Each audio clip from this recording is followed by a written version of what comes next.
All right, welcome to the Franchise Time Machine. Ezra Denny, thank you for the raid. Great interview with Seawit today. That was, that was a lot of fun. So, two things, because I actually thought you would run over, because OTP After Talk usually does. And that's not a complaint. OTP After Talk is one of my favorite things on Twitch. So I was just going to do this Simpsons roster build. But I keep thinking about what happened last night in the experiment and how I still can't reconcile it. And so we're going to rerun it real quickly. I have it saved as a quick start, so we can rerun it pretty quickly. Ezra Denny, thank you for the resubscription and reminding me how long I've been streaming, because Ezra, I think, subscribed pretty much from day one. So however long Ezra's been subscribed is how long I've been streaming. So thank you for the not just the ongoing support, but the even before I started streaming support. So we're going to do the pack giveaway. I'm going to literally just copy the pack giveaway form from last night where we guessed the outcome of the sim, and we're going to just rerun the sim. Now, I've disabled the VOD from last night. So I didn't want everyone rushing over to watch the VOD to fill out the pack giveaway form. So it is temporarily disabled. I will re-enable it after the sim so that people can see it, because it is a really fascinating experiment. So yes, I just need to copy this, and I'm just going to rename it episode 655. And it will be the exact same form we used yesterday. Oh, Ezra, you don't know the extent to which people will go to try to win 7 packs on my stream.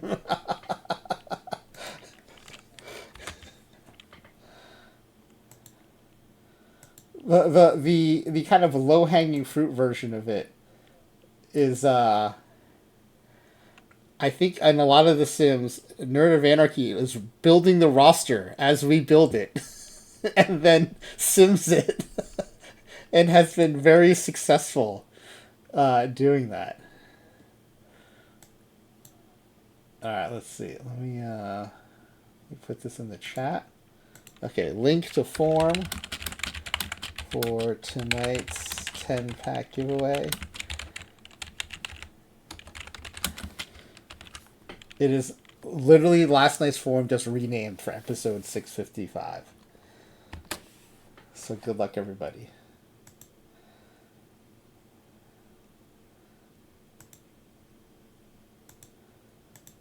All right. Also, thank you to Wasted Height. Before the sim start, or before, while we're in the stream, we'll be starting soon. Wasted Height redeemed scritches for my dog Crouton, so I'm going to deliver those right now. Hey, buddy. These are Wasted Height scritches for you. I'm also going to close the window real quick.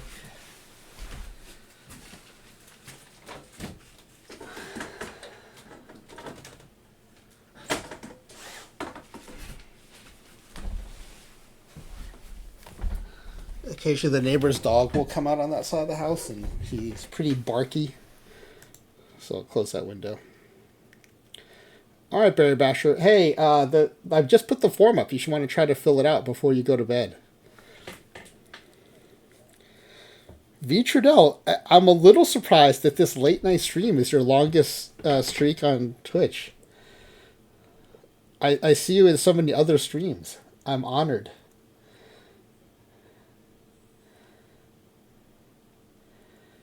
Yeah, I think Psycho Ducko might be the opposite of Nerd America. Psycho Ducko fills out the forms immediately without any information. Just jumps in the form and fills it out. All right, so let's real quickly walk through the form, because I think it can be a little confusing, and I don't want anyone to miss out on packs because the form was confusing.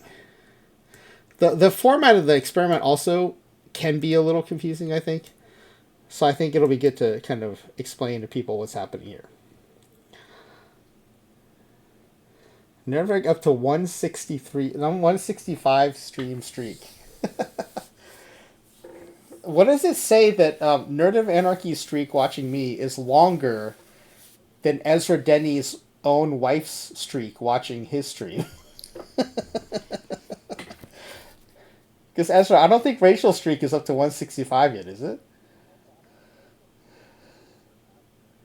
I think it's close. It might be over 160. Common law Twitch marriage. Alright, so here's what we did last night. Papa Brave still not blind all the time. That's great. You and Psycho Ducko in a league of your own. So I've got this completely average league that I've created in every version of OOTP that I've been streaming. And it's improved every cycle because I learn more ways to kind of make all the players average and identical. So it's an 8-team league, 4 sub-leagues, an AL and an NL, no interleague play, so we can basically have 2 experiments going on in parallel. All the players are as close to league average as possible and identical to each other. So I just use the clone function a lot in the base game. And I use editor to make them all league average. So that way, whatever we change is the only thing different in the entire league.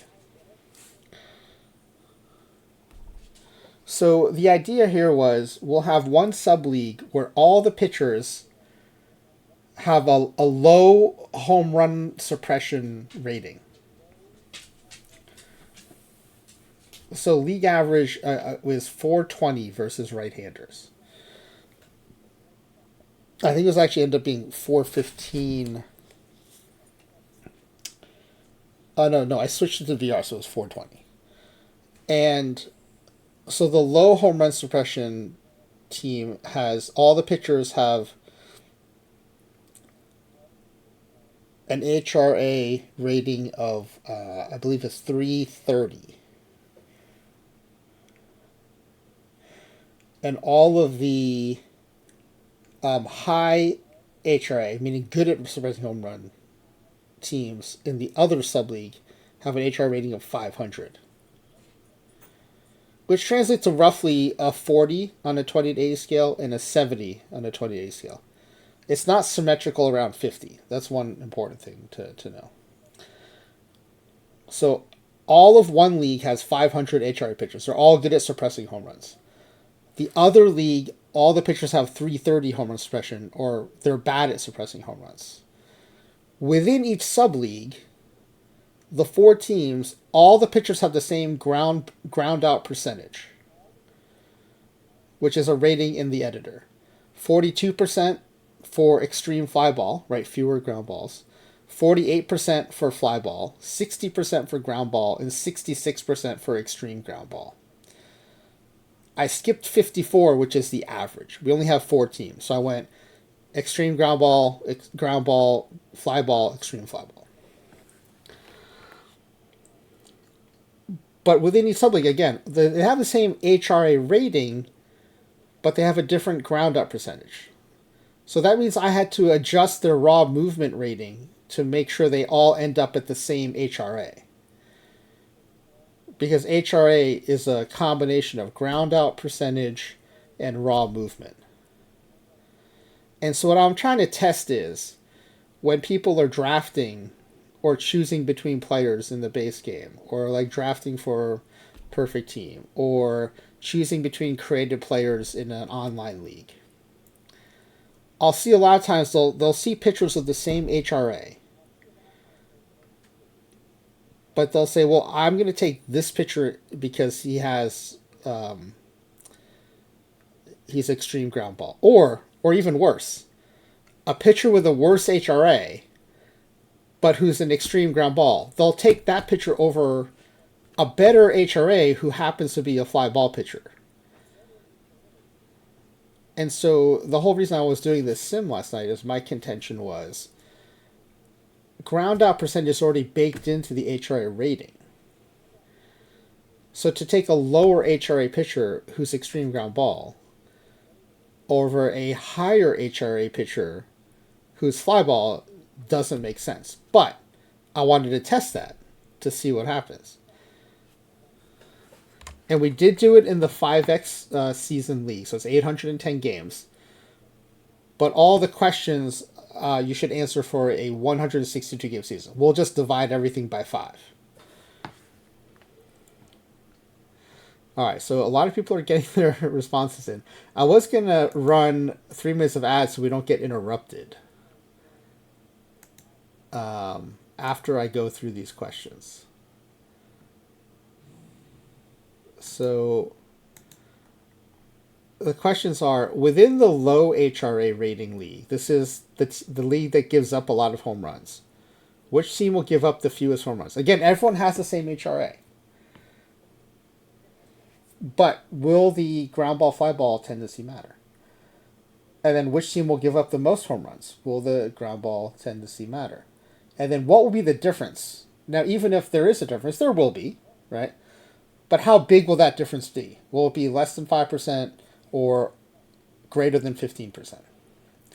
Then we switch leagues to the high home run suppression league. This is the league where all the pitchers are good at preventing home runs. Again, within that league, which team will give up the fewest home runs? Extreme fly ball all the way up to extreme ground ball. Which one will give up the most home runs? And then what will be the percentage difference between those numbers? And then what will be the league-wide average per team? Let's just say per team. The 2025 actual was 188 home runs surrendered per team. But this league is bad at keeping the ball in the park. So how bad will it be? How much more than 188 will be? In the high HRA rating league, what will that team average be? And then what will be the individual leader in home runs allowed, both in the low HRA rating league and the high HRA rating league? And I like that I'm explaining the form to people while 6 of you have already submitted it. All right. So here's what I'm going to do. Because I don't want the sim to be interrupted, I am going to run 3 minutes of ads. And this will be the 3-minute warning on the pack giveaway. As soon as the ads are over, we'll close the form. We'll look at the guesses. We'll look at the preseason projections. And then we'll run the sim. So we'll be right back in 3 minutes.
Alright, I believe we are back from ads.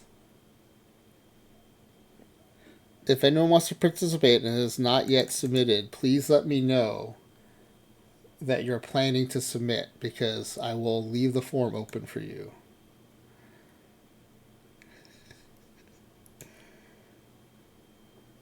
Papa Brave, I even went as far as to temporarily disable last night's VOD. Again, though, that assumes that the results are going to be repeatable. I don't know that that's true. They are so weird. I don't know that they'll be repeatable. But if they do repeat, then there's something odd happening in the game engine.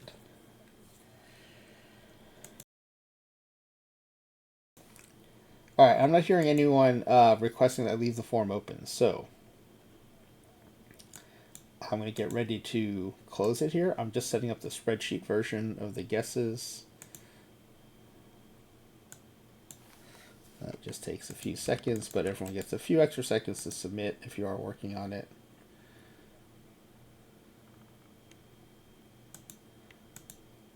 Alright, so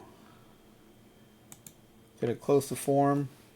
There are 8 of you participating tonight. That's a lot for the late night crew, so.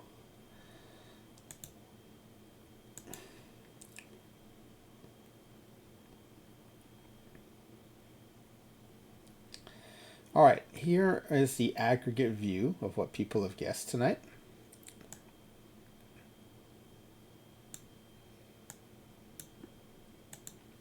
All right, in the low HRA rating league, this is the league where people cannot keep the ball in the park. The guesses are pretty scattered for which team will give up the fewest home runs. But Extreme Ground Ball got the most votes. And then giving up the most home runs in that league, Extreme Fly Ball and Fly Ball are splitting most of the guesses. And as far as what the difference is most people are guessing between 5 and 10%. So a difference, but maybe not statistically significant. I consider 10%, 15%, depending on the experiment, to kind of be the threshold for what's statistically significant. Okay, in the high HRA league, this is where the pitchers are good at keeping the ball in the park. Ground ball and extreme ground ball are 3/4 of the guesses. But with ground ball taking up half the guesses instead of extreme ground ball. That's a little surprising. And then the team giving up the most home runs, fly ball, has, I guess, one disproportionately higher guess. Right? All things being equal, they would get 25% each. And the difference there, that's where people think there will be a bigger difference than 15% or greater is the guess for the difference. All right, so we'll hold off on the numerical guesses for now, and let's get the game up. So we do have a quick start from last night. So we're gonna open quick start. This will be Experiment 27, episode 654 Extreme. We're gonna do the 5X season one, which is an 810 game season.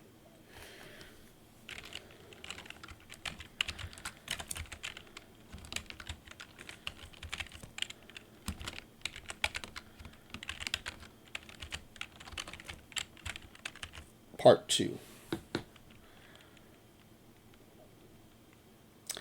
Yeah, the results were so weird, I felt like I have to rerun it. And then we're going to do a Simpsons-themed roster build afterwards.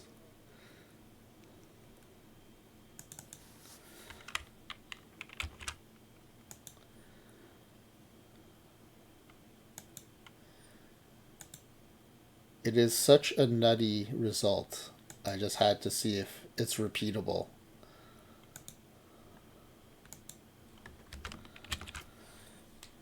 Also, before I forget, first let me get this started. Commissioner Rowe cannot be fired. Mailbox settings have to be updated. When you do a quick start, the mailbox settings do not come along with the quick start. And the manager options also do not come with it.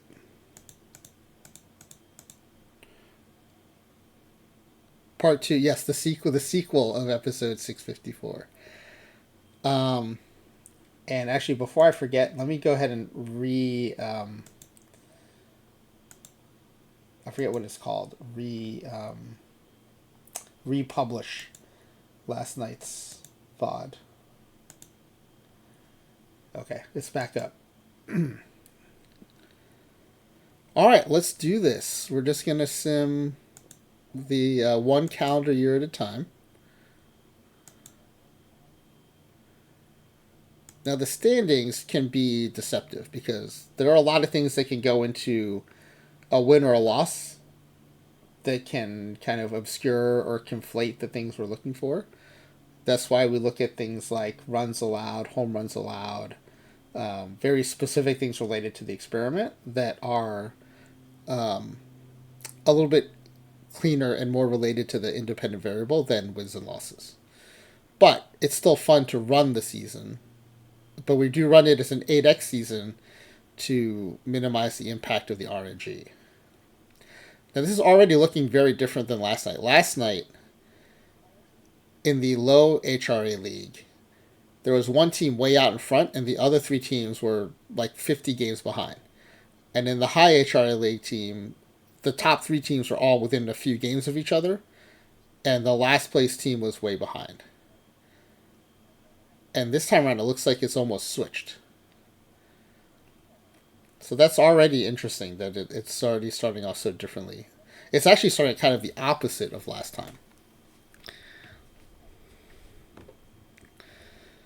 All right, so that's the end of one calendar year. We're about 270 games in, so about a season and 2/3 worth, I think. And you can already see the difference, right? The high home run suppression league, the league leader in home runs has 21. In the low home run suppression league, the league leader has 47 home runs. All right, we're going to run another calendar year. The season ends in August of 2027.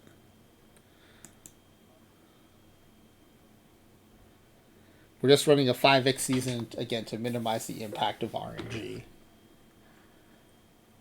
So that if there are weird things going on, hopefully by the time you run 5 seasons worth of games, the weirdness has kind of resolved itself and you get to kind of what's the underlying mechanism behind this.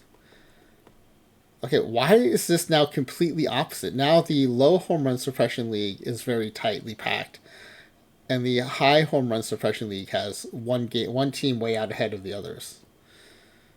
Okay, now they're starting to look more similar to each other,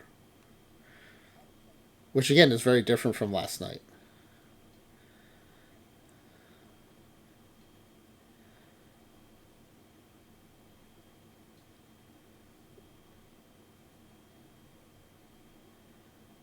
Now, in theory, if the ground ball percentage is already baked into the home run suppression rating, we shouldn't see any difference in performance between these teams, right? Because, at least within each sub-league, because they all have the same HRA.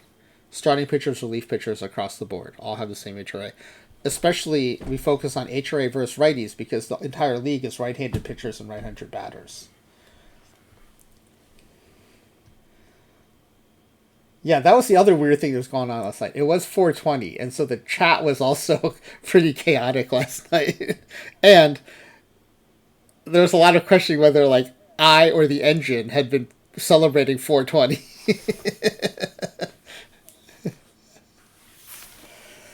So maybe 421, maybe things will be a little different. All right, we are now in the home stretch. We're in the last calendar year. It's January 1st of 2027, and the season will end on August 14th of 2027. But let's take a quick look.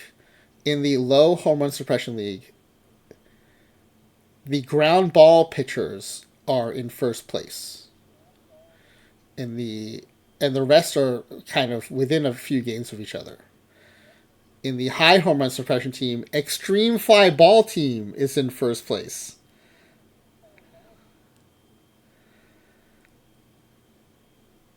So let's go see what happens. Nerve-wracking, you just saw me run the quick start. Nothing. That is exactly what we ran last night. Nothing has changed. It's literally the same sim as last night. The quick start is saved right before we run it, and nothing has changed once we save the quick start. If I do change anything, I save a new quick start. This is literally rerunning the same thing as last night.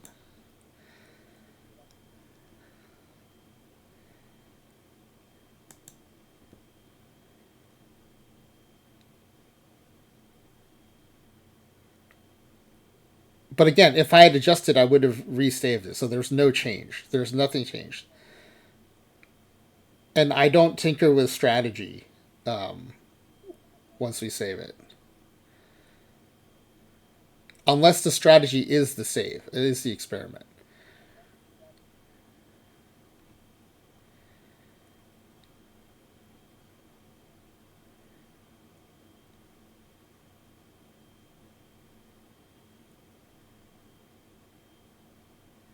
Yeah, already it's still all the standings look very different. We'll see if the home run stats look different, but um, in general,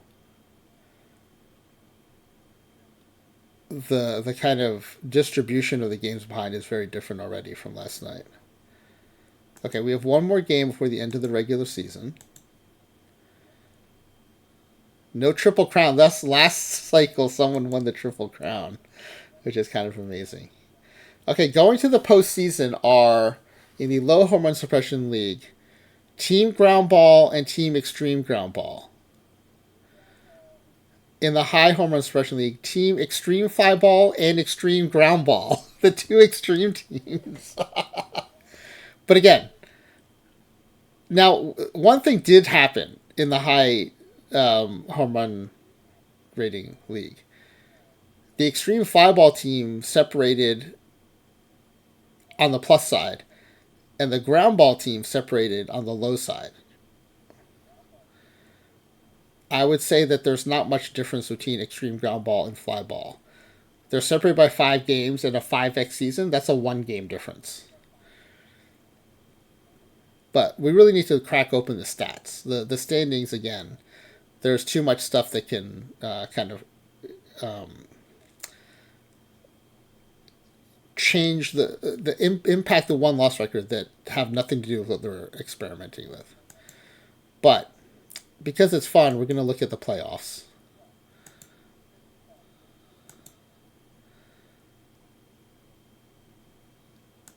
Okay, extreme ground ball beats ground ball in 7 games. Extreme fly ball, extreme fly ball beats extreme ground ball in 6 games.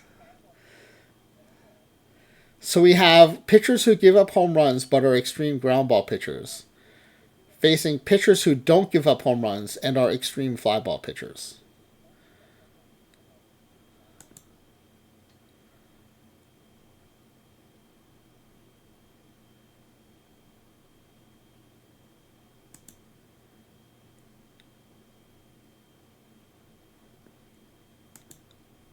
All right, so yeah, Ezra, I won't know the answer to your question until we look at the stats, which is about what we're about to do. So let me go ahead and save this. And then let's go to stats and team stats, pitching stats. Okay, in the league where home run suppression is bad, the fewest home runs, and now these are all relatively within the noise. They're separated by what, at most 70 home runs across 1,100 home runs.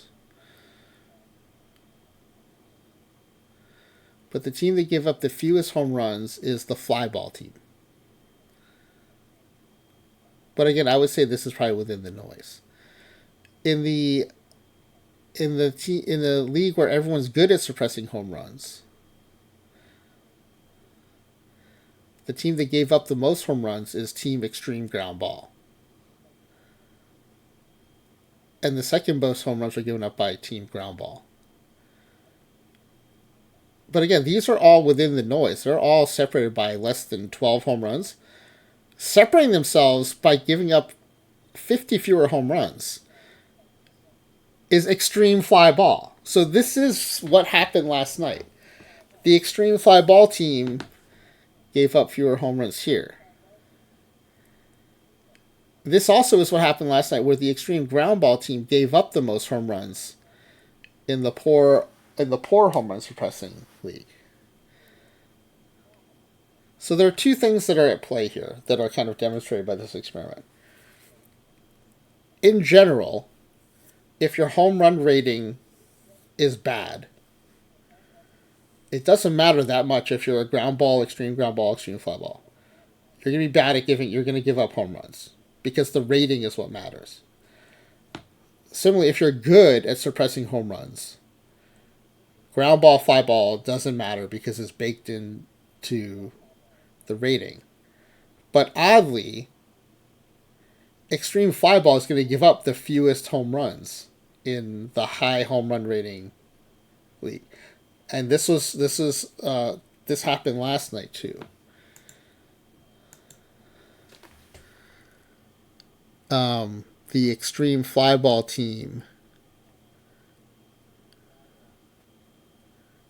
Oh no, actually the reverse happened. The extreme ground ball team gave up the most home runs, which happened here too. But that was the data point that stuck out. This time, the data point that sticks out, I think, is the one that the extreme fly ball team is giving up fewer home runs. But even then, it's 50 home runs. I mean, this is a more significant number. It's closer to like 12%. But it's still not a huge margin. But it is reverse of what I think most people would expect. Right? You would not expect extreme fly ball to be the team that gives up the fewest home runs here. And you would not expect extreme ground ball to be the team that gives up the most home runs over here.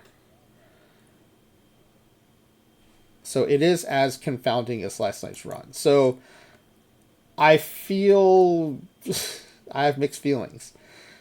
The results are still confusing, but they do appear to be consistent.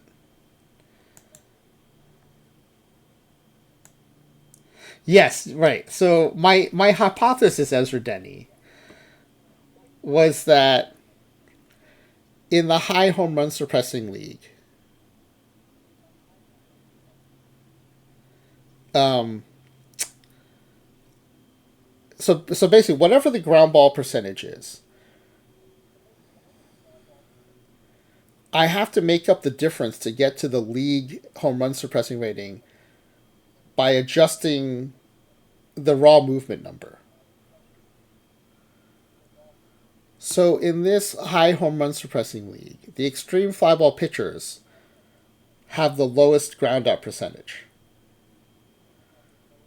So I had to give them the biggest raw movement boost. And I think because of the magnitude of the raw movement boost, it's somehow playing out in suppressing home runs. So my hypothesis is each of these teams is using the editors using the formula of ground out percentage and some factor with the raw movement gets you to the 500 HRA rating. But it doesn't seem like the game engine is treating the raw movement adjustment with the same weight as the ground out percentage. At least when you get to this extreme version of extreme fly ball. It seems like at that point, the boost in raw movement is being given a little more weight than the reduction in ground out percentage. And as a result, the extreme fly ball team counterintuitively ends up giving up fewer home runs. And so once I thought, well, the reverse could be happening in the low home run suppression league. because this extreme ground ball team, they have such a high ground out percentage that I had to shrink the raw movement number most severely. And so it could be that the lowest raw movement number is now giving up the most home runs in this sub league. So even though the overall HR rating says the changes we made are equaling out to the same home run suppression number,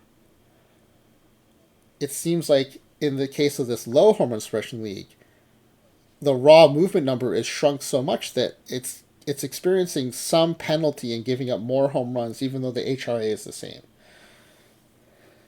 So in that way, it is actually symmetrical to the other league, where the team that's being given more raw movement to make the total HRA number the same, the increase in raw movement isn't being treated the same as the decrease in ground out percentage. And in the flip case where the home run suppression is low, the decrease in raw movement is being treated a little more severely than the increase in ground out percentage.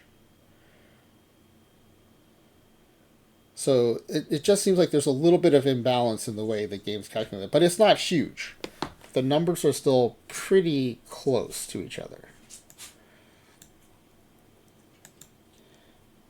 So it's not like a bug. It's not so severe that it's a bug. It just seems like a quirk. But the general thing still applies, that like if you're a good home run suppression pitcher because you have a high HRA, doesn't matter if you're extreme fly ball, ground ball, extreme ground ball, or neutral. It's that's baked in. That said, if you want to get really technical, on the far extreme, an extreme fly ball pitcher, to get to that good HRA score, has to have more raw movement. If that raw movement is being given a little more weight, then yeah, for a high home run suppressing pitcher, an extreme fly ball pitcher might be better at suppressing home runs in the game. It's a little bit of that's the only way I can think of to explain that counterintuitive result. Okay, so in the low HR league, which team will give up the fewest home runs? That was Team Flyball with 1062. So Ezra Denny, Nerd of Anarchy, both got that right. And I'm going to put down here the answer. The answer was Flyball with 1062. Okay, in the same sub-league, which team will give up the most home runs? That was Team Extreme Ground Ball. Again, the counterintuitive one. No one guessed Extreme Ground Ball.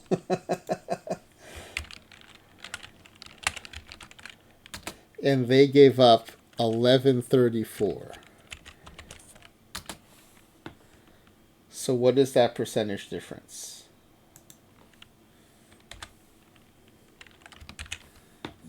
This minus this.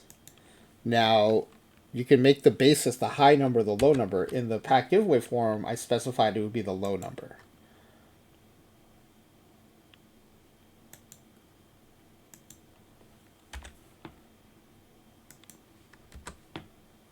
So just under 7%. Last night, I think it was 7.7%. So pretty consistently low. Okay, in the high home run suppression league, which team give up the fewest home runs? Extreme Fly Ball. Very counterintuitive. And only Nerd of Eric remember that that's what happened last night.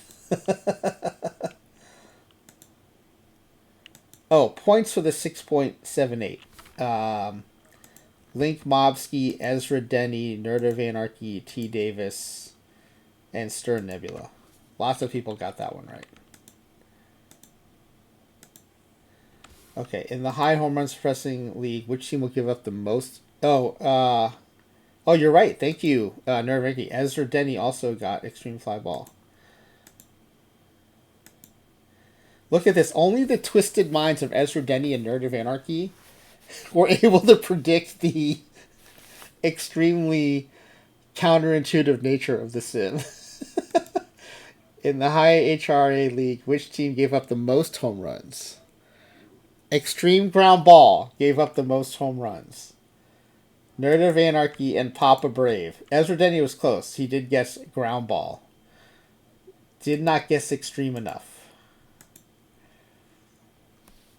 Okay, oh, and so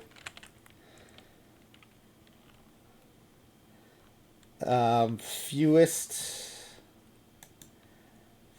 home runs was extreme fly ball with 353, and then most home runs was extreme ground ball, both the opposite of what one would probably expect, with 400. And then we'll just copy the same percentage formula. 13.3%. So higher, but not very high. Link Mobsky and Papa Brave. I think we're the only ones who got that one right. Alright, so let's shrink these down a little bit so we can get the other answers onto the screen.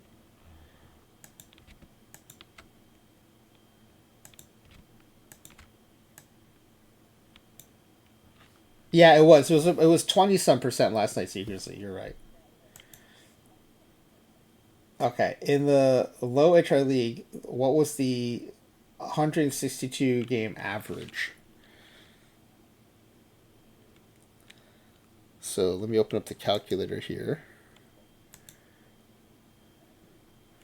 So 1089 plus, I know you can't see the calculator, but 1134 plus 1062 plus 1120. Now that's for 4 teams, so we're going to divide by 4. And that's for a 5x season, so we're going to divide by 5. 220 and a quarter home runs.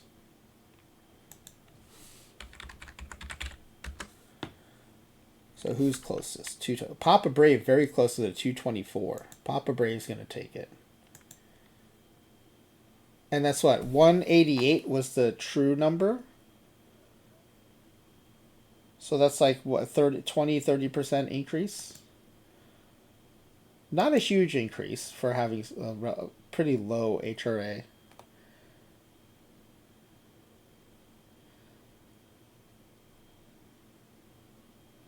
And then in the good home run suppressing league, the totals were 353 plus 400 plus 390 plus 398. That's for 4 teams, so divide by 4. And that's a 5x season, so divide by 5. 77 home runs. That's less than half of what was actually given up. Nerd of America closest was 104.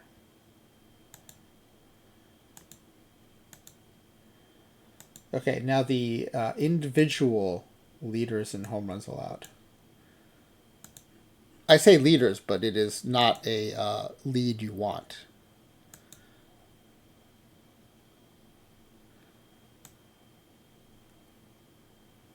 Oh, pitching leaders. And let's look at separate leagues. So low HRA first. 152. We have to divide by 5, so that's 30.4.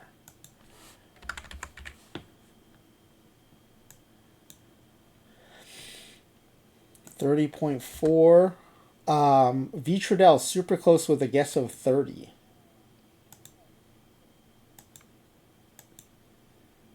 And then in the high home run suppression league,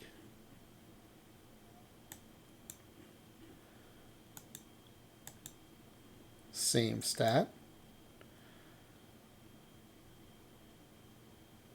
64 home runs allowed, divided by 5. 12.8. So the pitcher that gave up the most home runs in this league gave up 13 home runs. Nerd of Anarchy, closest with a guess of 13.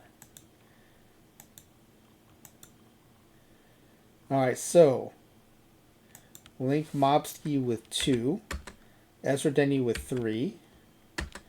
V. Trudell with 1. Oh, hold on. I have to leave this column open for the ranking. So 2 for Link Mobsky. Oh, yeah, sorry. Switching the screen back. 2 for Link Mobsky, 3 for Ezra Denny, 1 for V. Trudell, 6 for Nerd of Anarchy, 1 for T. Davis, 3 for Papa Brave, and 1 for Sir Nebula.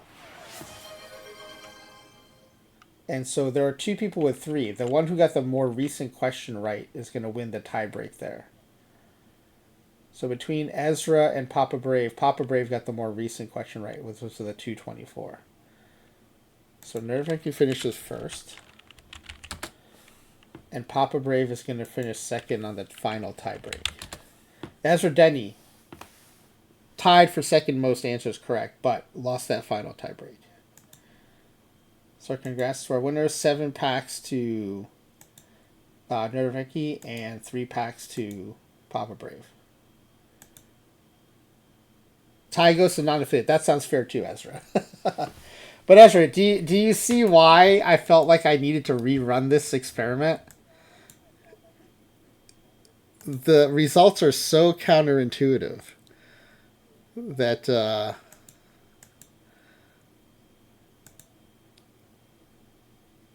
and they're not wildly different. Last night, I think it was Z Grizzly pointed out that the 13% difference in the high home run suppression league, it was a lot higher. I'm glad you like the movement theory. It's hard to explain, so I'm glad that probably means I also explained it pretty well, that you were able to follow it. But in general, I think the principle holds that HRA is HRA. The ground ball percentage is already baked into that rating, so you can trust that rating without worrying about the ground ball rating. But if you want to get really nitpicky, on the far ends, if you have a bad HRA pitcher,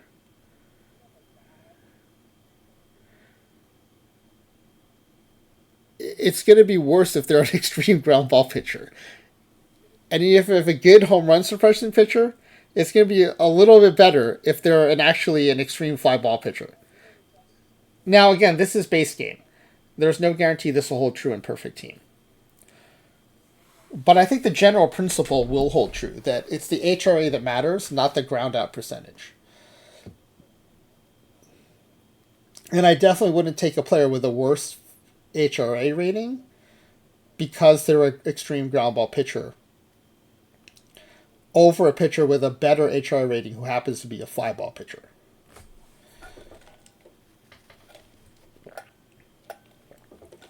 So again, this experiment came about because I would hear people saying this, and I'm like, yeah, I don't think that's right, but I'm not going to weigh in until I've tested it to make sure. I mean, I'm still not going to weigh in. Well, I mean, it's not my business, but I do want to help new players learn that, like, that's not necessarily a thing that you want to do.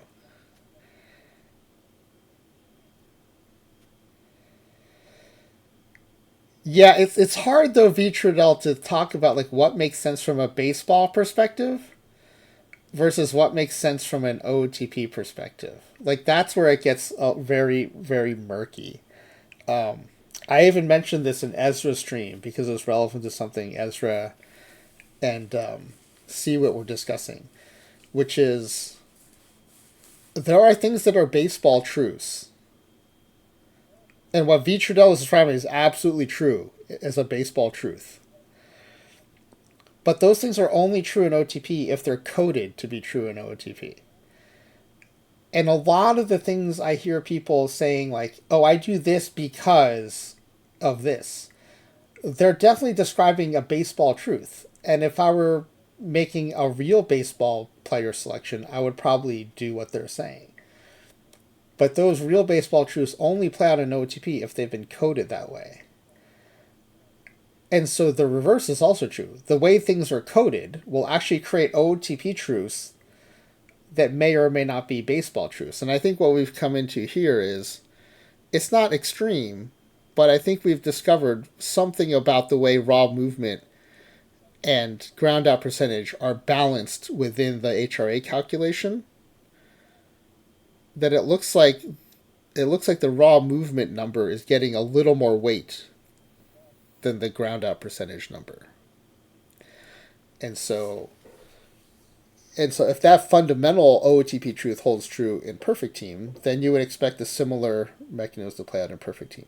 Now again, these home run numbers are not so different that I would completely change the way I pick players, for tournament rosters or in drafts. But it does definitely, I think, give me enough information to say the HRA is the HRA. I don't really care about the home run percentage. Now, Ezra, the one thing I will say that we'd also discussed last night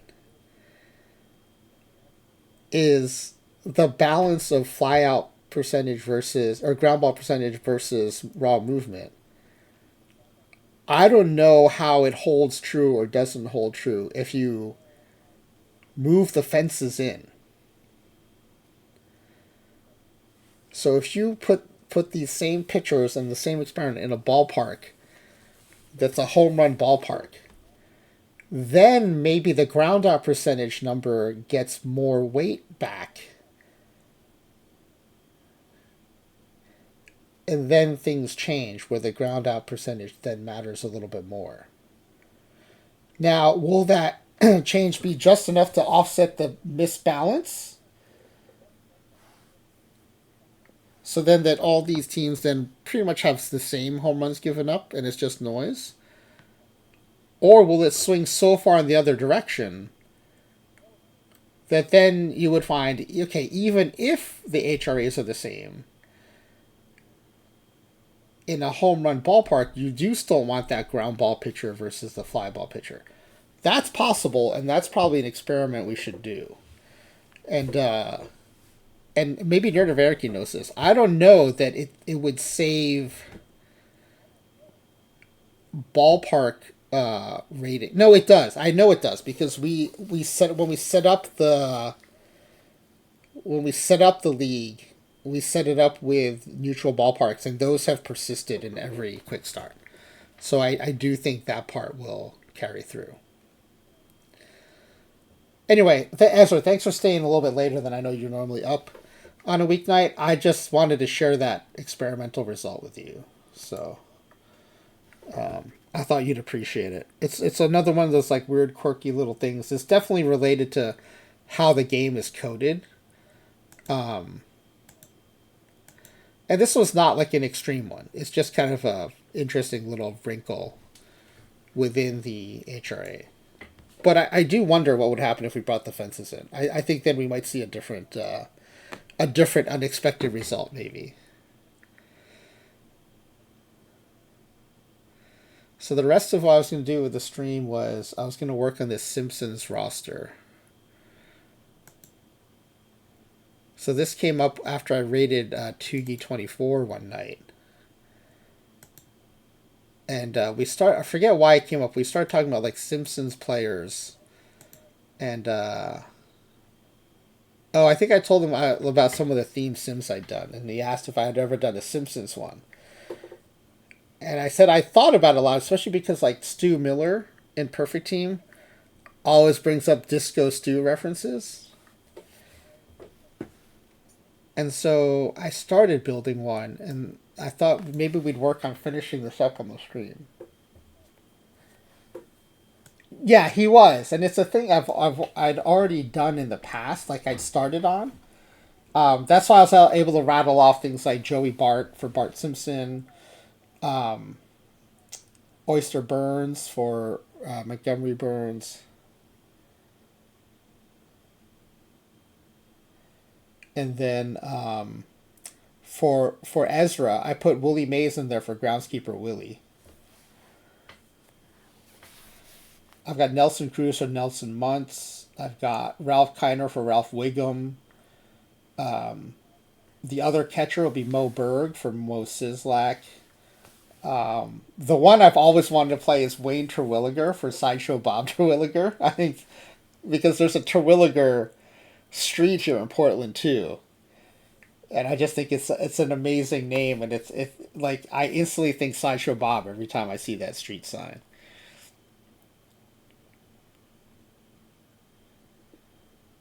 What is this? The Ringer team? Are you talking about the the Simpsons softball team episode?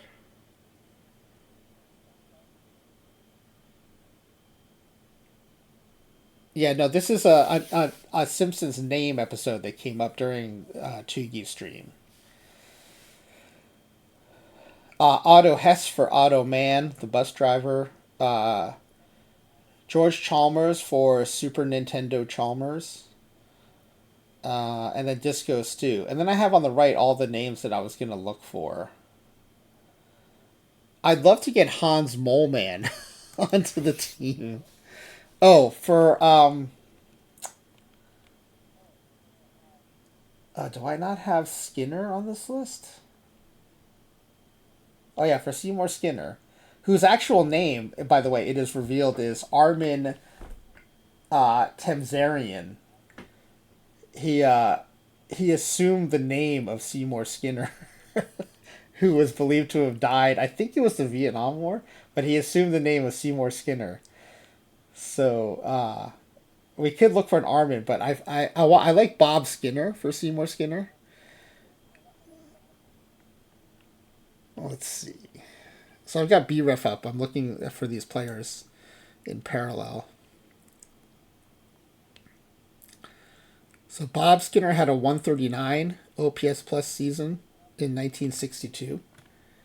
And he played left field, so we can start Bob Skinner here.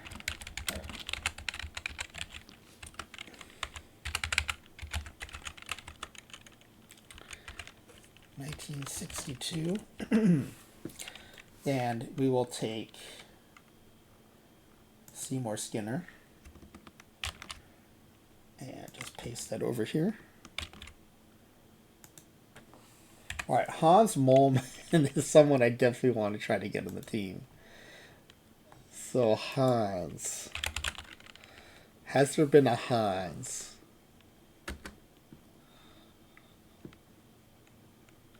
There's been a Hansel and a Hanser for first names. Several Hansons.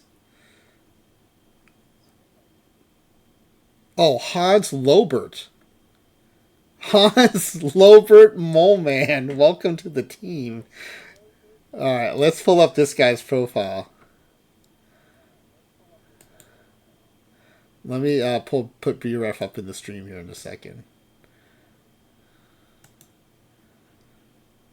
Hans Lobert. Awesome. I did not know about Hans Lobert before today. Yeah, I was thinking Jim Clancy for Clancy Wiggum when we get to that name. BREF Hans Lobert. Okay, here's Hans Lobert.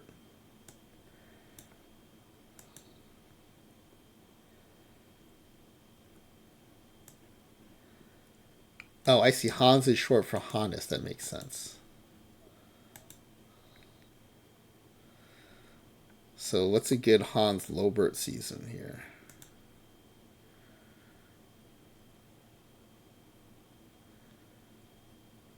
Hans Lobert. Several good OPS plus seasons. A 140. Oh, perfect utility guy. Third, short, and left field. We also get a 124 OPS with a 310 batting average here. We would get second, short, so third, short, and second. But I think we got to take this 5.2 WAR season, 1908. So he'll be a utility infielder for us. Hans Lobert. Loberha01. 1908.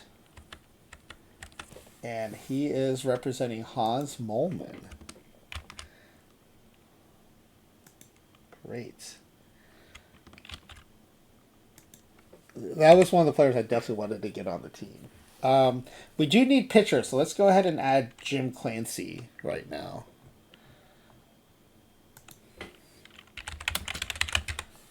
For Clancy Wiggum. He had some good seasons. I remember him being a good Stratomatic card. So we'll look best ERA plus is usually a good sign. We'll look at WHIP. So here's a 131. Unfortunately, led the league in walks that year. Let's find a lower WHIP if we can. His lone All-Star year in 1982 had a 121 ERA plus and a 1230 WHIP, which is one of his lowest. Led the league in games started.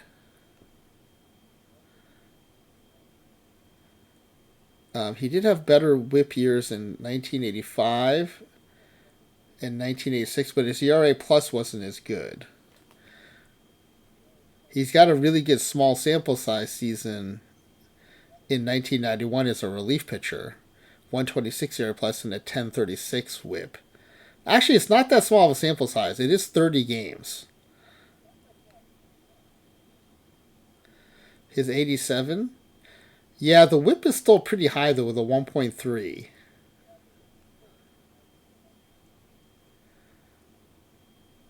I think 85 or 82 are probably the best. 87 isn't bad, though.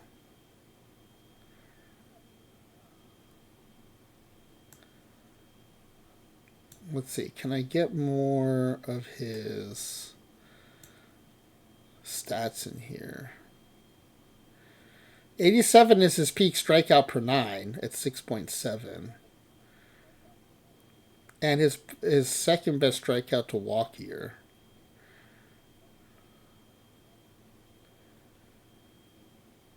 Yeah, okay. Alright. I think Zeke Roses might have me with 87. And he will be I don't know if he'll be in the rotation, but let's see. Jim Clancy JI01 1987. You have that 87, you have the Topps card? There's Clancy Wiggum right there.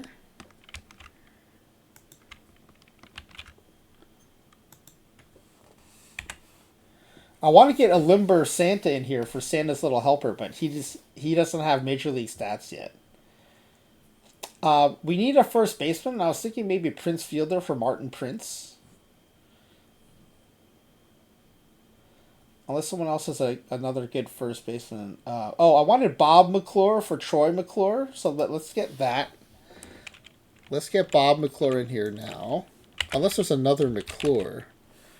Oh, I didn't realize there were two Bob McClures. I was thinking about this one to pitch for the Expos. Milwaukee, Montreal, also Mets legend. But who's the other Bob McClure? Pitched in the 20s.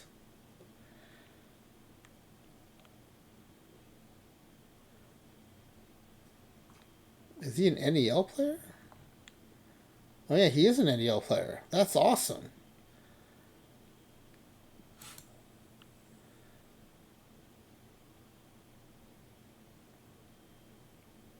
Really good ERA plus. The WHIP isn't so good, but I wonder if his WHIP plus is good.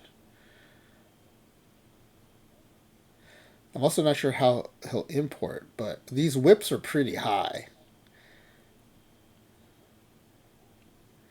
Let's look at the other McClure. Bob McClure. Actually, let's just look up McClure so I can keep coming back to this page. There we go. Oh, we also need a lefty, so I think this Bob McClure.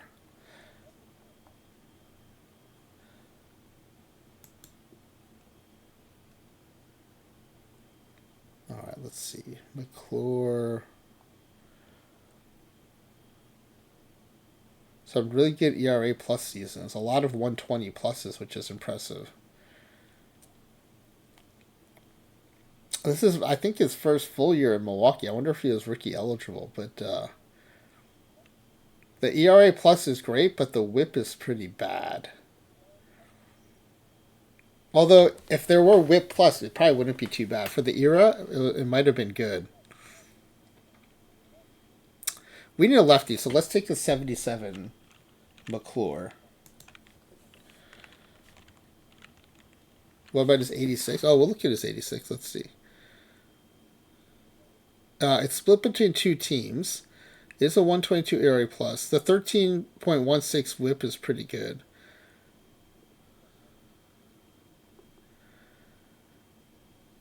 You know, 87 from a WAR perspective is bad, but from a rate perspective, it's actually really good. He's got 123 ERA plus with a 1280 WHIP. I mean, normally I go by WAR, but when the rates are that good. Oh, look at this one. Check out this 89, and it's not small sample size. He threw 48 games. A 248 ERA plus and a 1032 WHIP. Okay, 1989. Angels, Bob McClure. Stud. Bob McClure. Bob Troy McClure.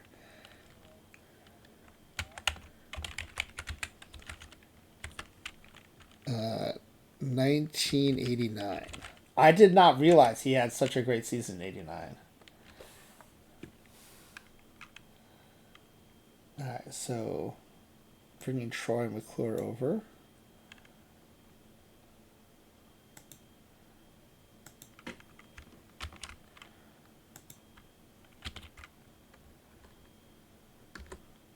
Alright, the other names I definitely wanted to make sure we got in were Frank Grimes. This was a request from Toogie.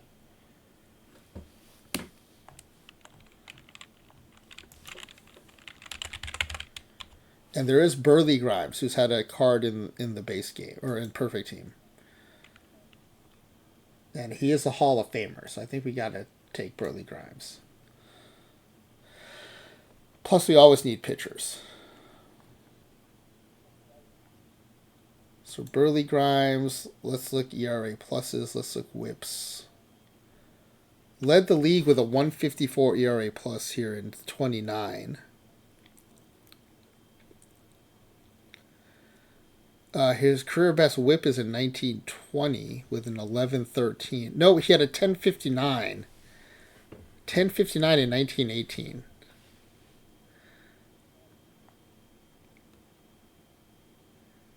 And it still had a 130 ERA plus, so that's a pretty good season. This 144 ERA plus with 1113 WHIP, I think also worth considering.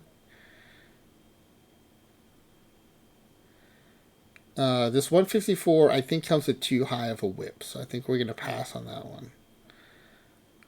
Late career, she does have a 126 with a .913 WHIP, but that's super small sample size, so I think we can't take that. So I'm leaning towards 1920 or 1918. Also really good FIP in 1918. He did lead the league in games. 19-9. I think we're going to take a 1918 Burley Grimes.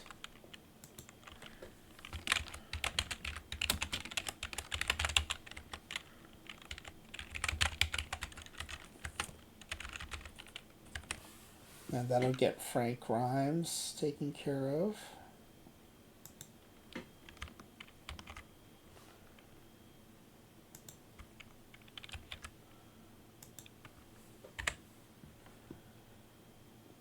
Okay, there are a couple where I have to pick the profile. So Otto Hess for Otto the bus driver.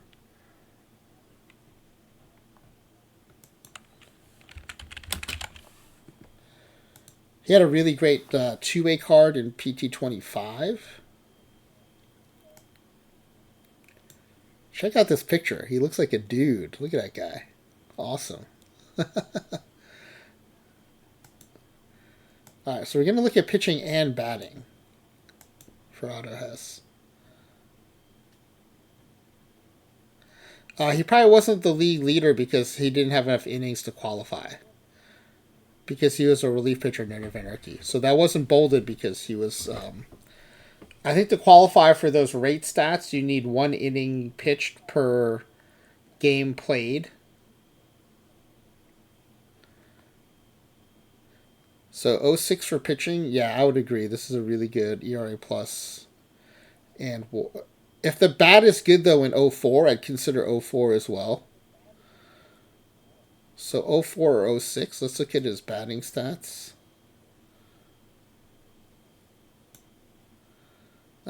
Not 04.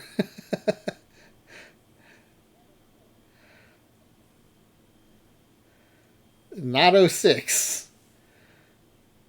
His best hitting year was 05, and even that was negative. So actually, he was really good in 1913. He hit 313 with a 776 OPS plus.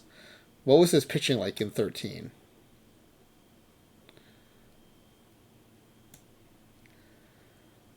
Uh, 85 ERA plus 13.7. So as a pitcher, I think we just got to go with his best pitching year. So we'll go with 1906.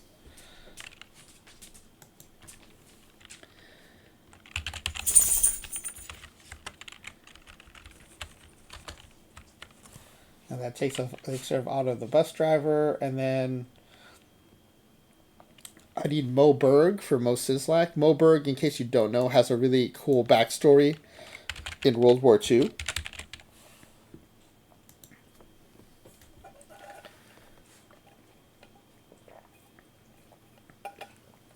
Yeah, exactly, Nervik. He was a spy during World War II. I say backstory, but it's actually like, what's the opposite of backstory? Because it happened after his playing career. So Moberg, we're gonna take his. He does. I know he has a good peak season here, because he's not very good. Yeah, I think it was 1935. We usually take for Moberg. He did hit 286. It is his highest OPS plus season. So yeah, 1935.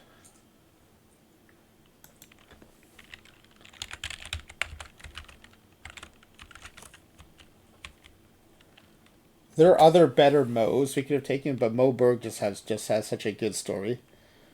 How about his 29? I mean, it's 14 less OPS plus, I guess, is why I didn't take it. He did get MVP votes that year, though.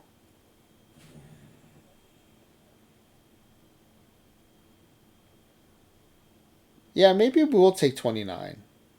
Yes, he goes. I think we'll take his 29. I like the fact that he got MVP votes that year. It's also a more full season too, so let's take 29.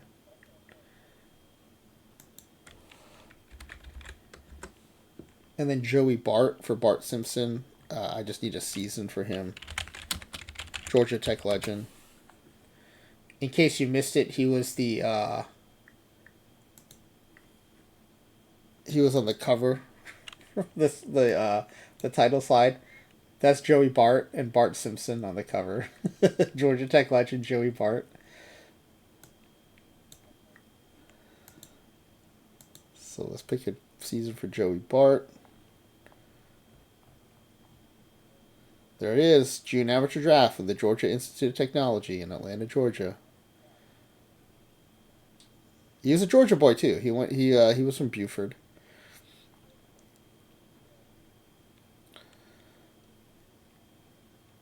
So yeah, he had a really good resurgence here in 24. I think that's the season we'll take.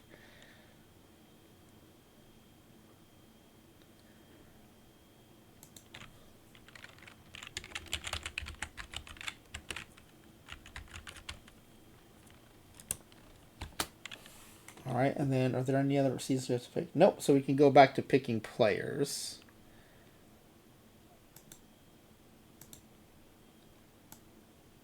So we always need pitchers. We've only got one first baseman spot and 2 outfield spots left for batters.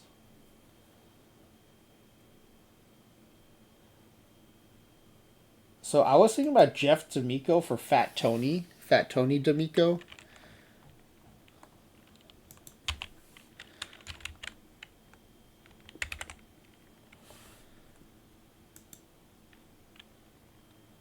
So that would give us another pitcher as well. So here's Jeff Fat Tony D'Amico.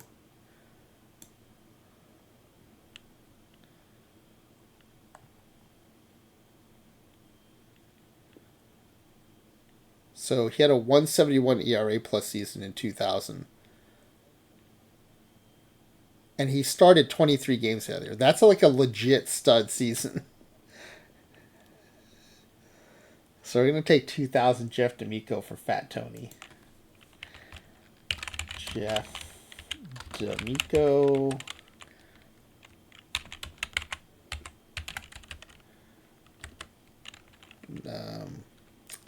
2000. I wonder how it's going to deal with that apostrophe. I assume it's going to be okay. Yeah, if you should, I did look at Wayland's earlier and I didn't find one, which is unfortunate. There it is, Fat Tony D'Amico.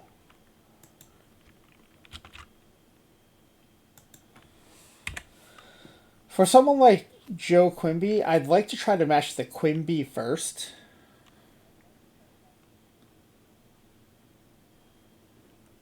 I don't think we're going to find one, but... Oh, look, I love it when there's a player in the database that just has one name. Bats unknown, throws unknown.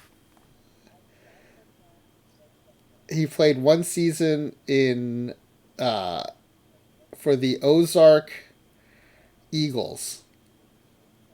Was this the Alabama State League? Yeah, Alabama State League in 1946. No stats, throws unknown. My favorite one like that is we found this guy doing the body parts team. Face. His name is Face. Bats unknown, throws unknown. We know he played third base, and he went 2 for 4 in his one game. Well, no, seriously, I'm still open to doing it. I just would like to prefer to try to find, like the more, I guess, like signature part of the name. And like some players, for some names, I could go either way. Like for Seymour Skinner, I went with Bob Skinner. I think Seymour is unique enough that we could have gone with a Seymour too.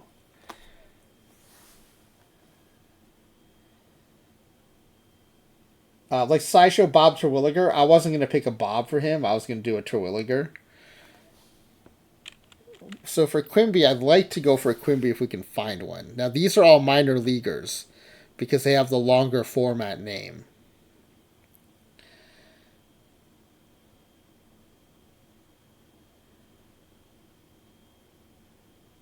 But he's also Diamond Joe. He's Mayor Diamond Joe Quimby. So we can try to Diamond Joe. Oh my goodness, Joe Rickert is Diamond Joe Rickert.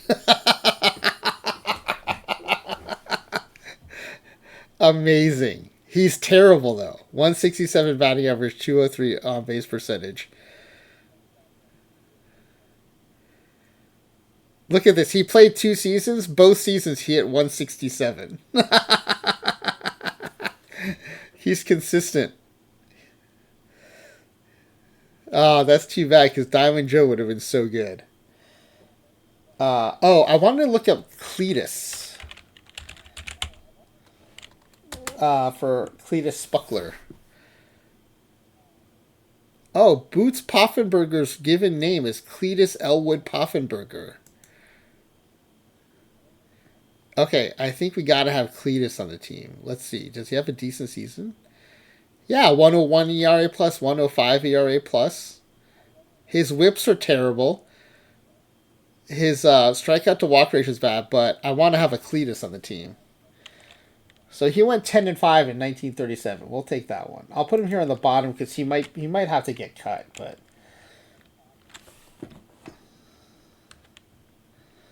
So this is Boots.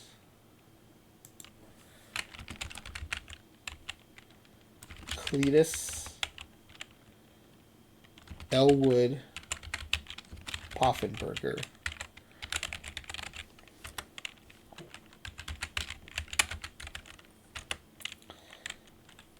What year are we taking? 1937.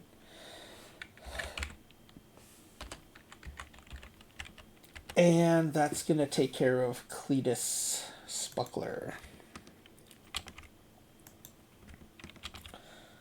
The other person I was trying to get in was... I didn't know Snake's full name was Chester Turley, and there's a Bob Turley who's a pitcher.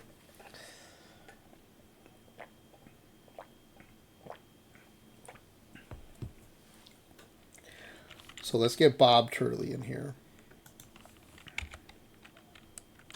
Or let's look up Turley. Bob's... Okay, there's also a Nick Turley.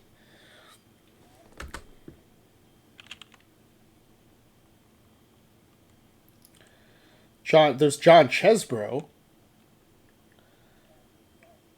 Oh, you're talking about for the Chester part of Turley?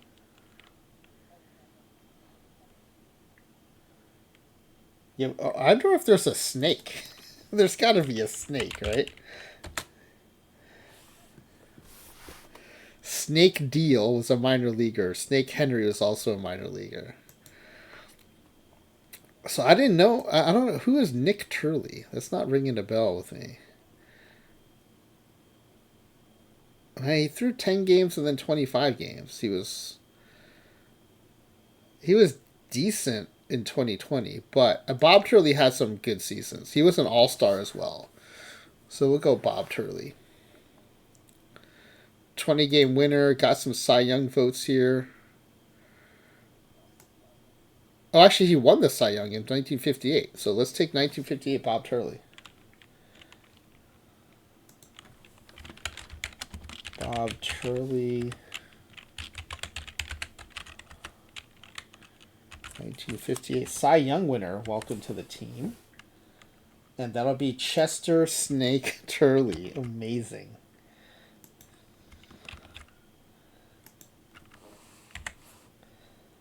Alright, we only got a few spots left, and we have a lot of names we want to consider here. So, I know there's no Flanders, because I already looked that up.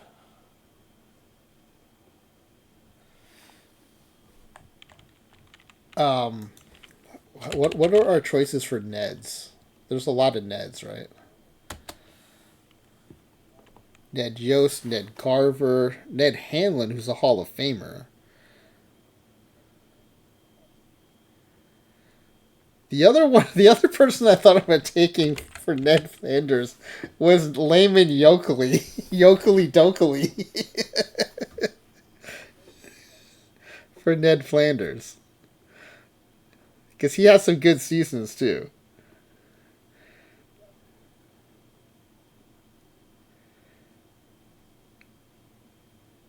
Oh, Jake Arrieta's name was Snake? Oh, that's kind of awesome. Oh, for Jake the Snake.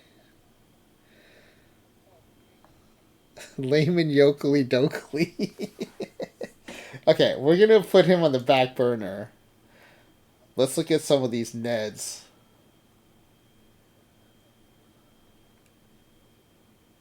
Okay, so the best one's already up here. Hall of Famer Ned Hanlon.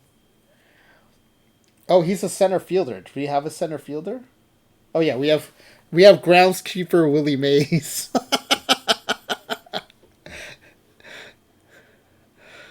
Let's see. He has some good OPS plus seasons. He hit 302 with a 761 OPS in 1885.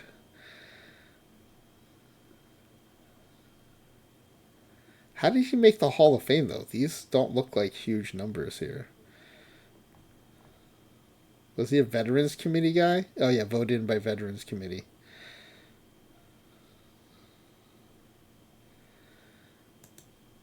Ned Garver, also a pitcher.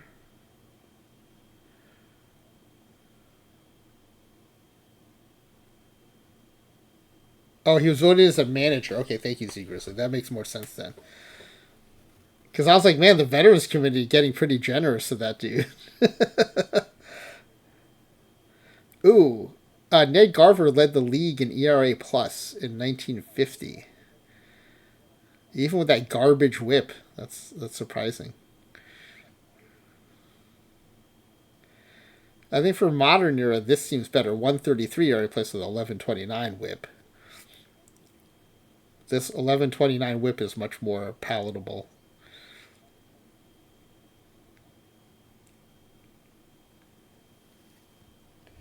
Alright, so we'll go Ned Garver for Ned Flanders.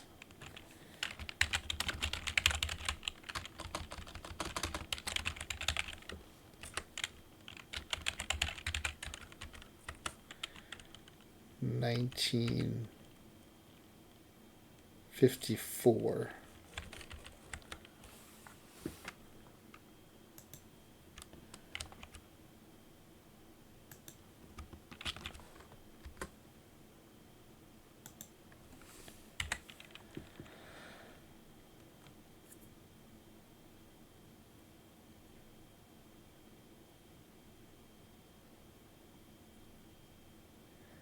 Anyone born today gets put in 1800s baseball instant Hall of Famer.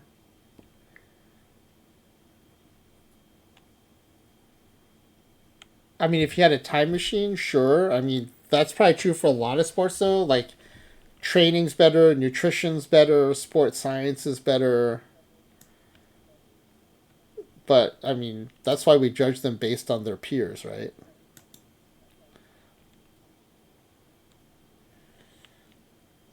Let's see. Oh, I did have a player for. By the way, I hope you all appreciate this. I used Drew Maggie for Maggie Simpson. I thought that was a good pull. I did have someone for. Oh yeah, Nick Margevicius for Marge, but it's actually Margevicius. But there's a Marge in there. I thought he could be Marge.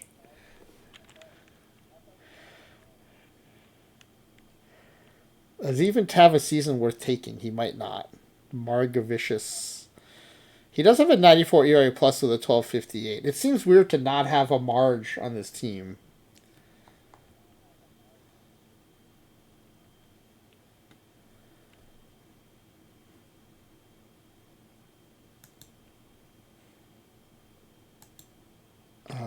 What is Marge's full name? I know her maiden name is Bouvier.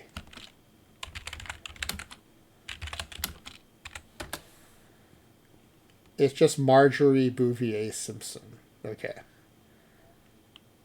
What if, is there someone with the last name Marjorie? No. Are there any Bouviers? No.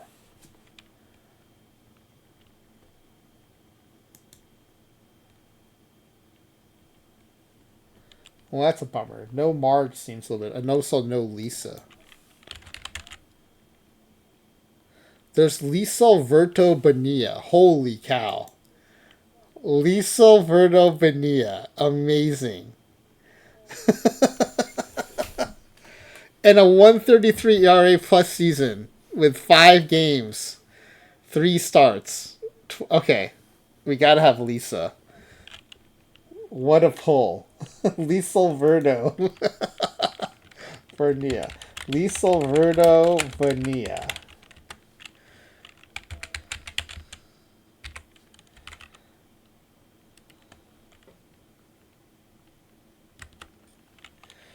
(2014) for Lisa Simpson.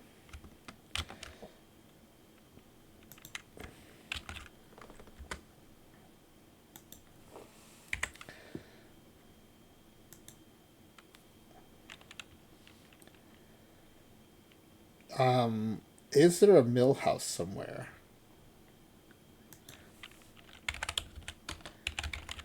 I think I looked Millhouse up before. Yeah, there's a minor leaguer, but no major leaguer.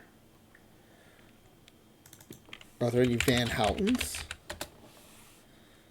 Just in the minors. Not having a Millhouse is a bummer too. There's no Whalens, but is there a Smithers? There's a Smitherman. Holy cow. There's a Steven Smitherman. Whalen, Stephen Whalen Smitherman. He's pretty bad, though. He's terrible. The Van Houtens were minor leaguers, though, so they won't have a major league profile. Both of these are minor leaguers.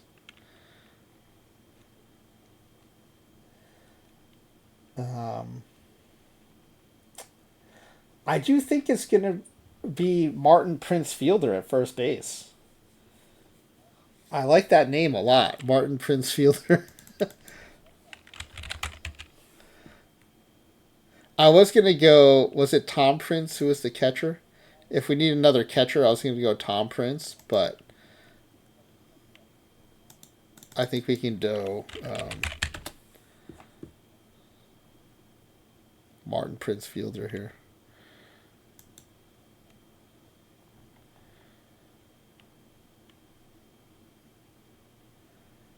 Look at this, 170 OPS plus, 167, 154, 155.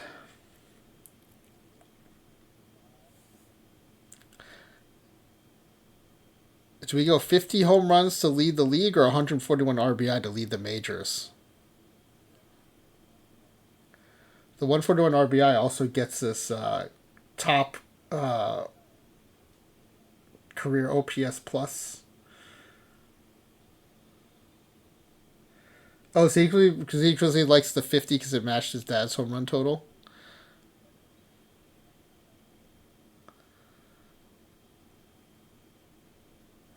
Yeah, it was also his top MVP vote season. He was third in MVP voting that year. All right, we can go 2007. I like that matching his dad thing. That's a good call.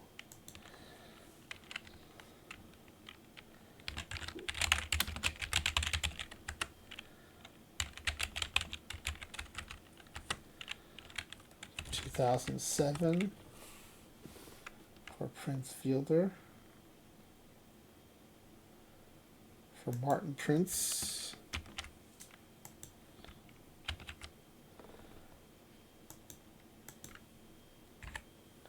When a limber Santa makes the majors, Santa's little helpers joining this squad. Okay, we've got 2 backup outfielder spots and another pitching spot left.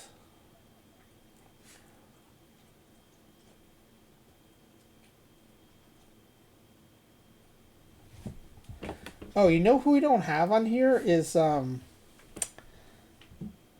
no, we do have Troy McClure. Never mind. I have Troy McClure.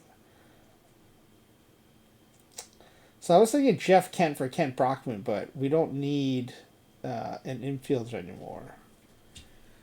Are there any Brockmans? That would be cool.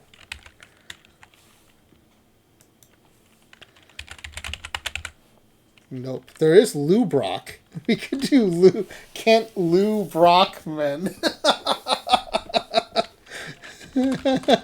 that would be pretty funny. Kent Lou Brockman.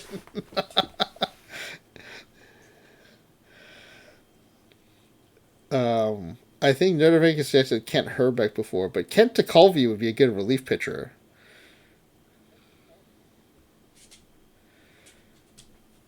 Kent Merker too, not bad. How is Bottenfield stats? I don't know his stats very well.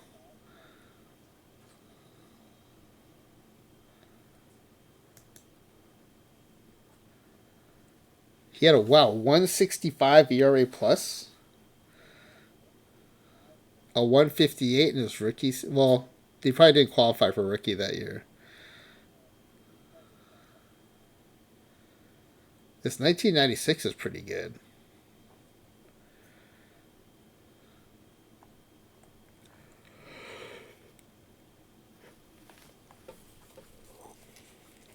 Kent Bottleman or Kent Kent Bottenfield Brockman or Kent Brockman Tekulve. Always with the cool glasses, Kent Tekulve. He had some good seasons. Look at this: 2.28 ERA plus 11.52 WHIP.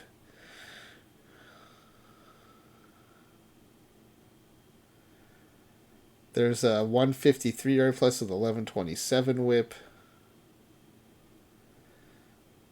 All right, we're gonna go Kent Tekulve here because we have a one more pitcher spot. He had Cy Young votes as a relief pitcher. That's how good he was. We'll take as good as those seasons are. I think this might be the best one. His 83. His ERA plus is 2.28. And his 11.52 WHIP beats those other 70s years. So yeah, I'm going 83 for Tekulve.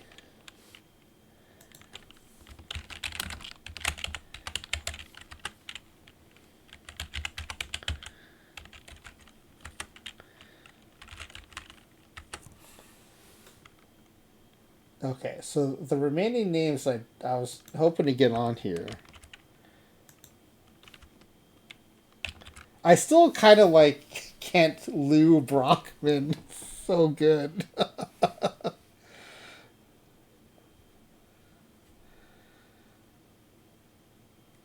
Let's see. I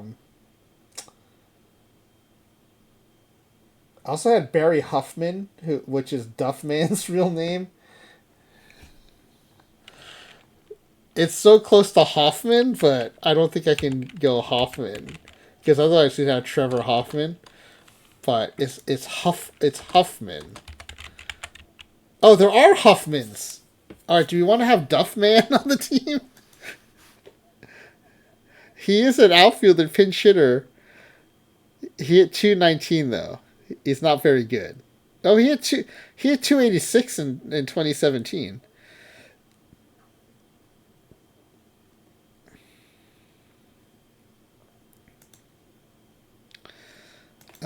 Hold on. So this was Huffman.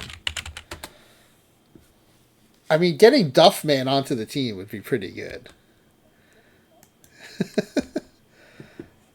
Phil Huffman. That's a major leaguer. Oh, he's a pitcher. We could go 13 pitchers, I suppose. He went 6-18, led the league in losses. What a dude. Phil Huffman, that's awesome. And then Ben Huffman, 1 year in 1937. He had 273. Not bad. 67 OPS plus, so not very good. All right, so I think we have to do without Duffman. So the Androids Dungeon guy, the comic book store guy, his name in the show is Jeff Albertson. Is there an Albertson? Johnny Albertson in 1937. Hit 250. Okay, that's too bad. Androids Dungeon guy would have been cool. Professor Frank. Oh my goodness, there's a Fred Frank. You're kidding me. Pinch runner and center fielder. No. Wait.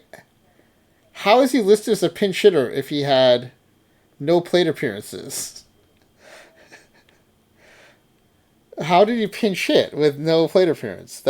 Wait, how does that happen? Yeah, Vishal, that's why we were looking up Huffman's, because that's Duffman's real name. So you think this H is for pinch runner instead of pinch hitter? Okay, that would make sense. That would make sense, I guess. I just thought they had a different letter for that.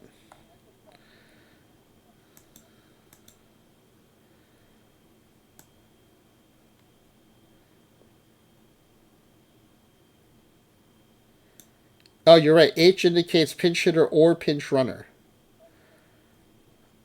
Oh, it says pinch runner above?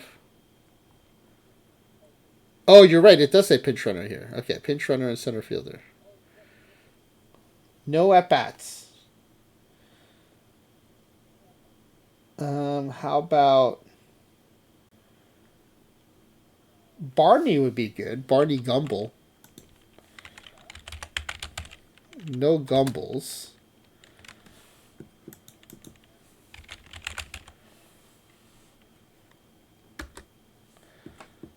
Lots of Barneys. Darwin Barney. Any All Stars here? Let's look. John Barney Warostek. He was an All Star.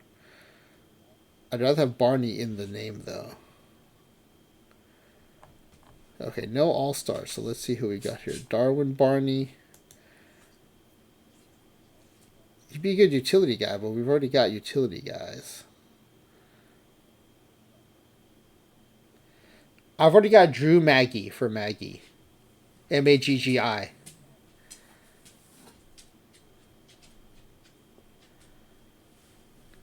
Oh, I like Rainier Wolfcastle. That's a good idea. Randy Rainier Wolfcastle would be pretty good.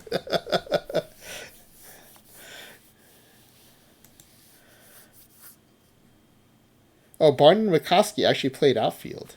And he had 312 for his career. And missed seasons for military service. Gotta love this guy. 138 OPS on his return from military service. Hit 318. Got MVP votes his first 4 seasons, including his rookie year. Led the majors in triple. What a dude. How come I've never heard of this guy?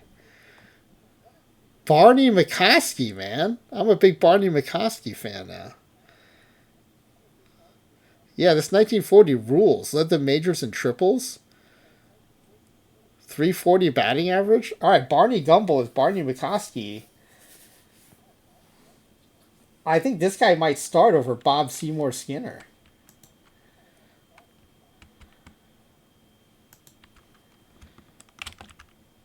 We're moving Bob Seymour Skinner to the reserve outfield spot. We're going to start Barney McCoskey.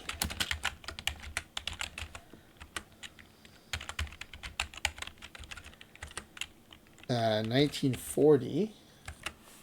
And he is going to take Barney Gumbel's spot.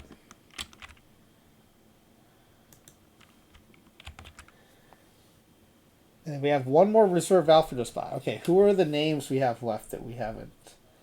Lenny Leonard. That could be Jeffrey Leonard. We don't have a Lenny Leonard yet. Apu, I checked. There's no Apu, and there's definitely no Nahasa Matapidalan.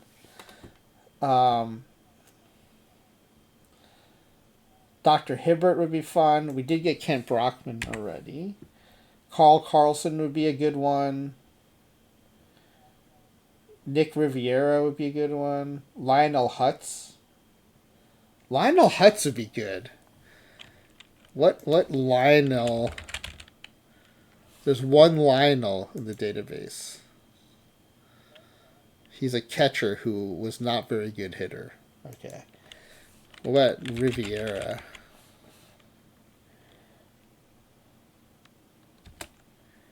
No Rivieras. How about Hibbert? Oh, I love it. Just Hibbert. Minor leaguer, though. I mean, Lenny wouldn't be bad. Carl Carlson wouldn't be bad either. Oh, Dylan Carlson.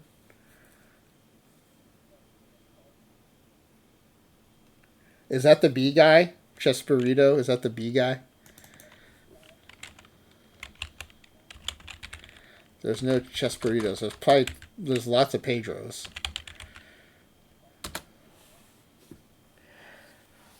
I don't want to pull in a Pedro Martinez though. If Pedro Martinez was last name was like something Chesperito, I would definitely bring him in. But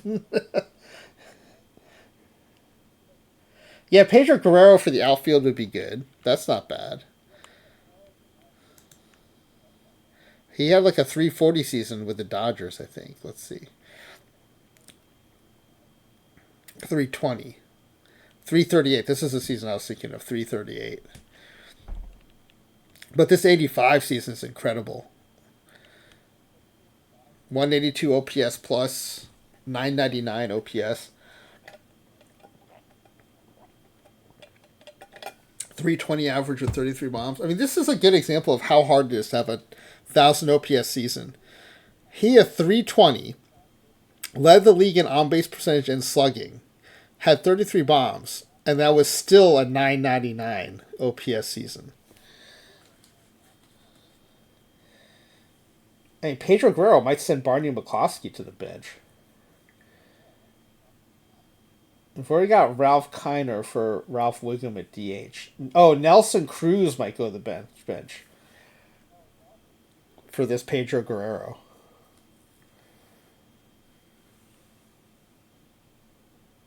Who are let me? I mean, I think it's. I mean, Pedro Guerrero is definitely better than Jeffrey Leonard. But did Jeffrey Leonard have center field ability? Because that would make a difference. Let's see. Did he ever play any center field? Okay, he was primary center fielder for a bunch of seasons. What was his best OPS plus season? 152 was a small sample size. 144 and a strike shortened 81. It's pretty good. 84 was a 138. Played left and center.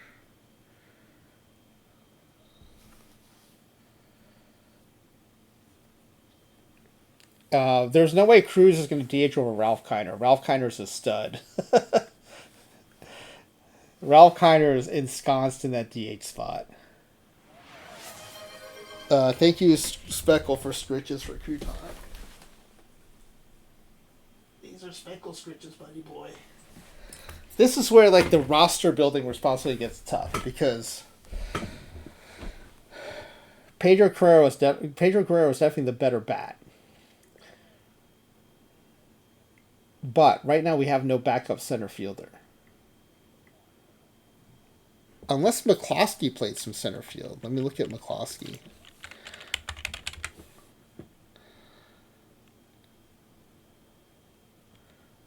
Oh, sorry, not McCloskey. McCoskey. There's no L. Barney McCoskey. Did he play any center field? Oh, primary center fielder. Perfect. Okay, so McCoskey can back to the center field. So then we can take...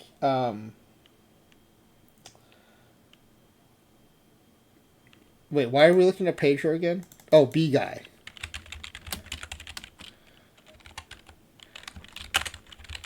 Right? Is that why we're taking Pedro?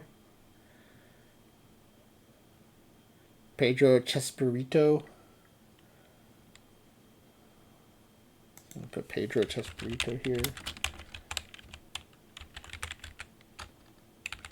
Okay, wait. Does it make sense to take B guy, though, ahead of Lenny Leonard or Carl Carlson? Like, if we had a Millhouse or Van Houten, he'd definitely be on the team already. Same with Whale and Smithers, but we didn't have any names for them. I mean, I did take Disco Stu, but that was like an automatic pick.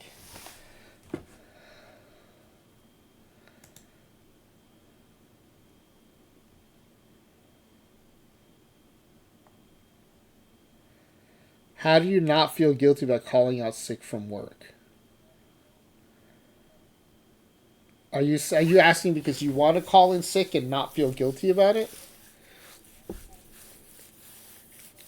Well, that's true. Nervick makes a good point. If we took Carl or Lenny now, we'd have Carl without Lenny, which just seems wrong. I mean, I wouldn't mind cutting Fat Tony D'Amico to get Carl and Lenny both on the team.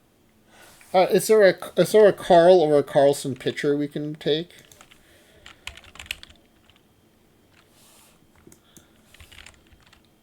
Actually, doesn't Carl get us Carl Yastrzemski? Yeah, it sure does with a C. So we could go Yastrzemski in the outfield, and then is there? Oh, there's what's the pitcher Leonard? Last name Leonard. Dutch Leonard. Dutch Leonard. We could get Dutch Leonard on the pitching staff, and then we can move. We can take out. We can lose Fat Tony, or we can lose Cletus. Cletus was a stretch anyway. That Poffenberger was Boots, Cletus, Elwood, Poffenberger. I thought it's Carl Carlson with two C's. No.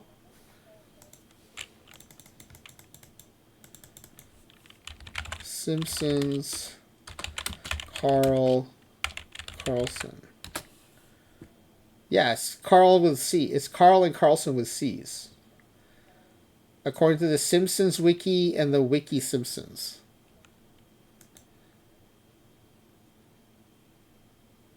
It's Carl with a C. Oh yeah, okay, yeah, okay, that's a good point. That's probably the Dutch letter I was actually thinking of.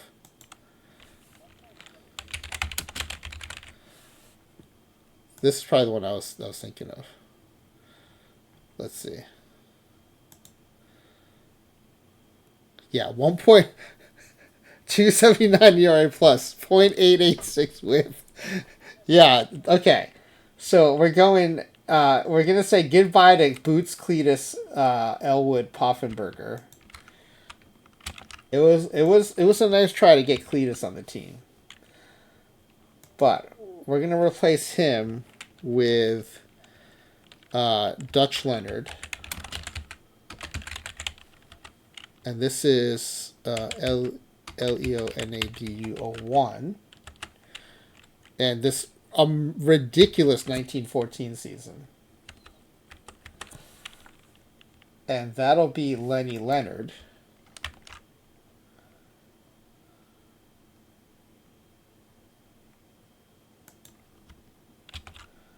And then that lets us take Carl Carlson in the form of Carl Yastrzemski. And then Carl and Lenny are not separated. Perfect. Great call by Nerd of Anarchy that Carl and Lenny could not be separated. And he gives the backup first baseman as well. Carl Yastrzemski.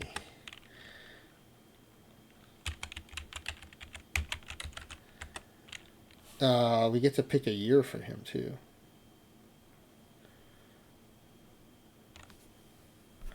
It's always fun picking seasons for guys like this who are just studs. Oh, 193 OPS plus. 44 home runs in 1967. That's just an insane number.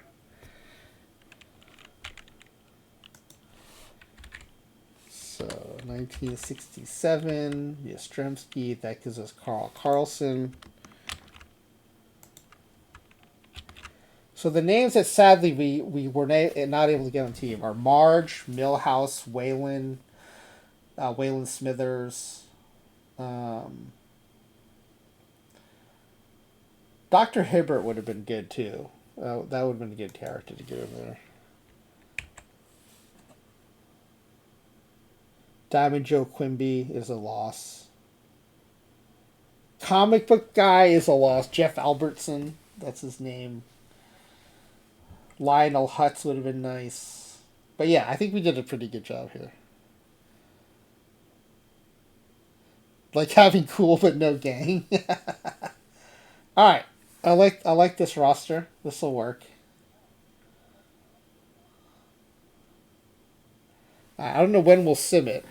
Whenever there's like a Simpsons milestone or something, we'll sim it. All right. So that's good to go. Let's raid somewhere.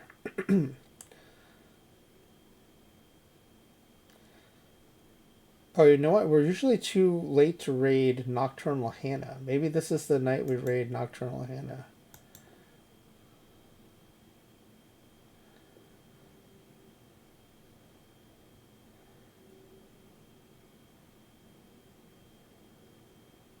She plays these vintage games and she does all the voice acting, which is pretty cool. Or Sarah Mahoney Music is streaming right now too.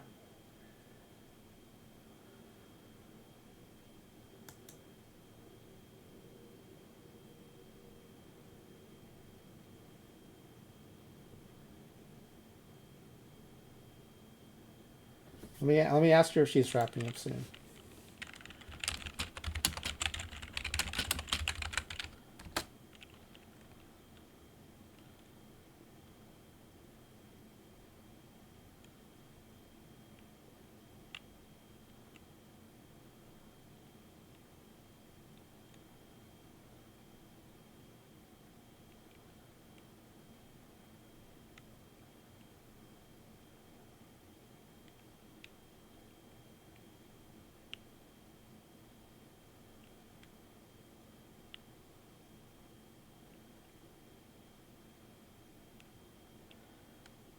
She just had a raid in, so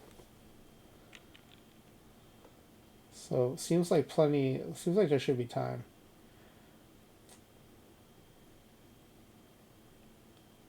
Okay, she said she's wrapping soon, so.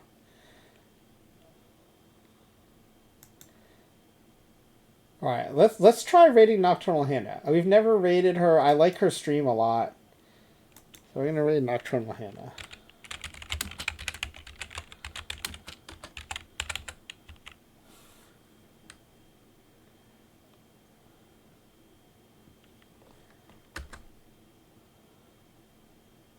I like her gaming. I like these like retro games she plays.